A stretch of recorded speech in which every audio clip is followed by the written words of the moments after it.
સુરત મહાનગરપાલિકાની કચેરીએ સુરત મહાનગરપાલિકા કર્મચારી મહામંડળ દ્વારા ધરણા કાર્યક્રમ યોજાયો હતો। સુરત મહાનગરપાલિકામાં કાર્યરત યુનિયનોનું મહામંડળ દ્વારા સવારે 10 થી સાંજે 6:30 ધરણાનો કાર્યક્રમ યોજાયો હતો, જેમાં વિવિધ યુનિયનોના હોદ્દેદારો, કારોબારી સભ્ય તથા સક્રિય કાર્યકરો એક દિવસના ધરણામાં જોડાયા હતા। સુરત મહાનગરપાલિકાના ડેપ્યુટી કમિશનર નિધિ સિવાચ દ્વારા ગેરકાયદેસર રીતે યુનિયન ઓફિસોનો કબજો લઈને યુનિયનોની બદનામી કરી હોય તેઓને ડેપ્યુટેશન પરથી ગુજરાત સરકારમાં તાકીદે પરત બોલાવી લેવા માટે યુનિયનોની જે ઓફિસનો કબજો લેવાયો છે તે તમામ ઓફિસો તાકીદે યુનિયનોને ફરી માનભેર પરત આપવા તેમજ યુનિયનોની અનેકવિધ માંગણીઓ પડતર છે, જે તમામ માંગણીઓનું તાકીદે નિરાકરણ કરવા માટે યુનિયનો દ્વારા ધરણા યોજાયા હતા। મારું નામ શશિકાંત સોલંકી।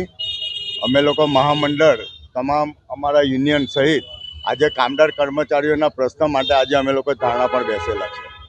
કામદાર કર્મચારીઓના વર્ષોથી જે પ્રશ્નો છે, સ્વૈચ્છિક નિવૃત્તિ, મરણના જે છે, રહેમરાય નોકરીના છે, ત્યાર પછી કામદારોને આર્થિક રીતે બી જે શોષણ થઈ રહ્યું છે, કામદારોના મરણ પછી બી એમના વારસદારોને નોકરી નથી આપતા, જે ઠરાવ અહીંયાની સ્ટેન્ડિંગ સમિતિએ કરેલા છે એ ઠરાવને બી ન ગણકારતા એ લોકોએ ગાંધીનગરના ઠરાવની વાત કરી અને કામદાર કર્મચારીઓ જે અન્યાય કરી રહ્યો છે તેના માટે અમે લોકોએ આ રજૂઆત માટે અમે આ ધરણા પર બેસેલા છે। આ જે રજૂઆતના માટે કામદાર કર્મચારીઓ યુનિયન પાસે આવે અને યુનિયનવાળા જઈને કામદારોની રજૂઆત એમને નહીં કરી શકે, એના માટે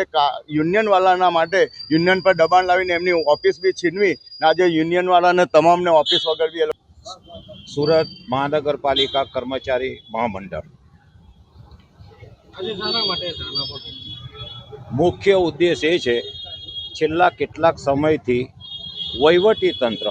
અને ખાસ કરીને કમિશનર અને ડેપ્યુટી કમિશનર જે ડેપ્યુટેશન નિધિબેન સિવાચ જે આવ્યા છે એ સુરત મહાનગરપાલિકામાં કાર્યરત વર્ષોથી કાર્યરત રજિસ્ટર્ડ ટ્રેડ યુનિયનોના આગેવાનોને બદનામ કરવા માટે જે પ્રવૃત્તિ કરી રહ્યા છે અને ખાસ કરીને ટ્રેડ યુનિયનના વિરોધી વલણ અને કામદાર કર્મચારીઓના વિરોધી વલણ અખત્યાર કર્યું છે, જેના વિરોધમાં આજે અમે એક દિવસનો ધરણાનો કાર્યક્રમ સુરત મહાનગરપાલિકા કર્મચારી મહામંડળ વતી અમે આજે અહીંયા યોજ્યો છે।